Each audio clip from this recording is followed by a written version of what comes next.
지금 예수님은 십자가의 죽음을 염두에 두고 예루살렘을 향해서 묵묵히 걸어가고 계십니다. 그리고 시간이 얼마 남지 않았기 때문에 예수님은 제자 훈련에 집중하고 계십니다. 그리고 주님의 죽음을 준비하게 하시죠. 그러나 오늘 제자들의 상황은 전혀 달랐습니다. 예루살렘이 가까이 오면 올수록 제자들은 서로 긴장합니다. 누가 소열이 먼저냐? 누가 높으냐? 주님이 왕이 되면 누가 더 좋은 자리를 차지하겠느냐? 그러면서 팽팽한 긴장감 속에서 시간만 나면 서로 논공 행상을 하며 싸우기 시작합니다. 예루살렘에 가까이 오면서 제자들은 자기들이 왜 부름을 받았는지, 자신들이 해야 되는 일이 무엇인지 전혀 그런 것에 대한 이해가 없었습니다.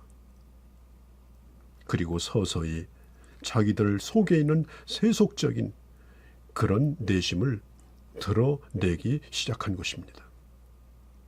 오늘 성경 32절에 보면 이렇게 말합니다. 제자들은 이 말씀을 깨닫지 못하였다라고 말하죠. 34절에 보면 누가 제자 중 서열이 높은가를 가지고 다투고 있었습니다. 리차드 포스터는 그의 책에서 인간이 극복해야 될 것 가운데 하나가 이 권력이라고 했습니다. 이 제자들은 이 마약과 같은 이 권력, 그 권력욕에 그들은 지금 흠뻑 빠져 있었습니다. 권력은 사람을 미치게 만들고 그리고 한번 잡으면 놓고 싶지 않도록 만드는 것이 권력입니다. 그래서 선거철이 되면 이 정치인들은 머슴이 되겠다고 군중들 앞에서 넙죽절하지만 그러나 막상 권력을 잡으면 그 권력 뒤에 숨어서 얼굴조차 보기 힘들어집니다. 교회는 섬기는 곳입니다. 직분은 더 많이 섬기라고 세워주신 것입니다. 교회나 또 직분이 자기 자존심을 살려주는 것으로 착각하고 있다면 이것은 대단히 심각한 병에 든 것입니다. 담임 목사라고 하는 직책이 있음에도 불구하고 그 앞에 당회장 아니면 무슨 박사 이런 걸 갖다 붙이면 더 권위 있어 보입니까? 당회장이란 당회를 할 때만 부르는 자리입니다. 하나님께서 우리를 세워주신 것은 섬기라고 세워주신 것입니다. 그리고 흔히 말하는 이 중직의 자리는 무거울중자입니다. 더 무거운 자리, 더 힘든 것 감당하라고 주님이 세워주신 것이지 이건 결코 계급이나 감투가 아니라는 사실입니다. 32절에 보면 예수님의 제자들은 주님의 죽으심에 대하여 듣기만 하지 감히 자세히 묻기를 두려워했다고 했습니다. 부담스러운 얘기, 책임져야 되는 것에 대해서는 묻지도 않았습니다. 오직 자기 자신들이 뭘 얻을까에만 집중을 한 거죠. 그러다 보니까 제자들 사이에 싸움이 점점점 심해지게 된 것입니다. 그들의 관심사는 영적인 것이 아니고 또 하나님의 나라가 아니고 세속적인 것이었습니다. 심지어 요한복음 12장에 보면 한 여인이 예수님 앞에 와서 눈물로 그 발을 적시며 향유를 붓는 것을 보면서도 그 가격이 얼마인데 그러면서 제자들 운용비로 쓰면 얼마나 좋을 터인데 분통을 터뜨립니다. 오늘 사람들은 자꾸 높은 자리에서 두리번거립니다. 누가 나를 세워줄 자가 없나? 누가 나를 올려줄 자가 없는가? 오늘 주님이 말씀하시죠. 너의 자리가 어디인가 두리번거리지 말라.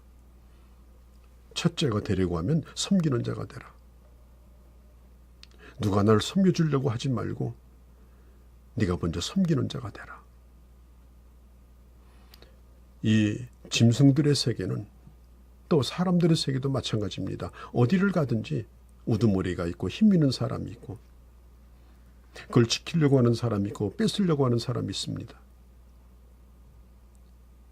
사랑하는 성도 여러분, 우리는 때때로 어떻게 이 기독교가 노마라고 하는 나라를 300여 년 후에 그 엄청난 핍박을 받으면서도 기독교로 공인할 수 있는 영향력을 가지게 되었는가? 그 당시 노마는 이 노예에 의하여 움직여지는 그런 사회였습니다. 수많은 노예를 잡아다가 그 노예의 노동력을 가지고 모든 것을 다 하던 그런 때였습니다. 그런데 그 노예들이 예수를 믿습니다. 그리고 주님을 만나고 나서 이 노예된 것, 종된 것이 부끄럽지 않았습니다.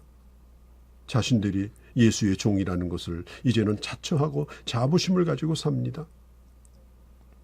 그러면서 점점점 그 노예들이 로마의 주류사회, 자유인들에게 영향을 끼칩니다. 그래서 어느 순간 이 노마는 기독교 앞에 기독교를 인정할 수밖에 없는 그런 상황에 이르게 되어진 것입니다. 하나님의 나라는 높아지려고 하는 사람, 대접받으려고 하는 사람에 의하여 세워지는 나라가 아닙니다.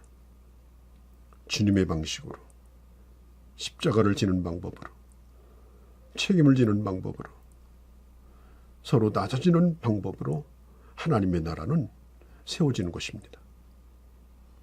교회 안에서 또 기독교 교계 안에서 일어나는 그 다툼들이 상당 부분은 서로 누가 높은가, 그래서 무슨 수석이니 무슨 기둥이니 무슨 멤버니 이런 얘기가 교회에서 공공연하게 나돌고, 그리고 교회가 판이 갈라져서 하나 되지 못하고 영적인 힘을 잃어버리는 그런 경우를 우리는 종종 보게 되어집니다.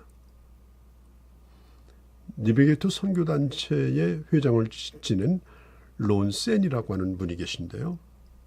한 대학생이 이분에게 찾아와서 질문을 던집니다. 선생님, 제가 종의 자세를 가지려고 노력하는데 제가 어느 수준까지 가야 종회되었다고 할 수 있겠습니까? 제가 종의 태도, 종의 겸손함을 갖게 되었다는 걸 내가 스스로 언제 알 수 있습니까? 그때 론 세니는 그 학생을 바라보며 이렇게 말했습니다. 지금은 자네가 그걸 알 수 없어. 나중에 사람들로부터 실제로 종 취급을 당했을 때 자네가 어떻게 반응하는지를 보면 안다네. 자네가 무시당했다고 생각할 때 분통을 터뜨린다면 자네는 결코 아직은 종이 아닐세. 나는 종이로소이다. 나를 더 밟아주십시오. 나를 더 실컷 시켜 먹으십시오. 그렇게 할 수 있어야 된다고 했습니다. 제 설교의 멘토이신 마틴 로이드 존스 목사님, 저는 목사와 설교라는 책을 읽고 깊은 감명을 받았던 경험이 있습니다. 그리고 그가 하신 말씀을 지금도 자주 기억하곤 합니다. 이 로이드 존스는 본래 의사였고 의학 박사였습니다. 그는 성 바돌롬의 병원에서 근무할 때 당시 최고의 의사였던 토마스 호드에게 수련을 받았습니다. 그리고 그의 수석 조수가 됩니다. 자기 선생의 뒤를 따라 상류사회의 사람들이 어떻게 노는가 한 걸 보았습니다. 모여 앉으면 끊임없이 누군가를 헐뜯고 시기하고 누군가를 끌어내리고 그리고 그 자리에 앉고 싶어하는 그런 모습들을 로이드 존스는 보면서 생각했습니다. 자신이 도달하려고 하는 것이 바로 저런 것인가? 그리고 회의를 느낍니다. 그리고 그는 상류사회에서 빠져나와서 자천하여 시골 의사가 되고, 그리고 거기서 예수 그리스도를 인격적으로 만나고, 그리고 그는 의사직을 내려놓고 신학 공부를 합니다. 그는 일생 웨스트민스터 채플의 설교자로 하나님의 말씀을 전하는 귀한 사명을 감당하였습니다. 성도 여러분, 내가 누굽니까? 나는 종이로소이다. 이 말을 하는 것을 부끄러워하지 아니하고 내 진심을 다하여 섬길 수 있는 사람, 그게 바로 예수님의 제자입니다. 제자로서 치러야 될 대가가 무엇인지 그것을 생각하고 주님과 고난과 영광을 함께 누릴 수 있는 그는 그 길을 걸어갈 수 있기를 바랍니다.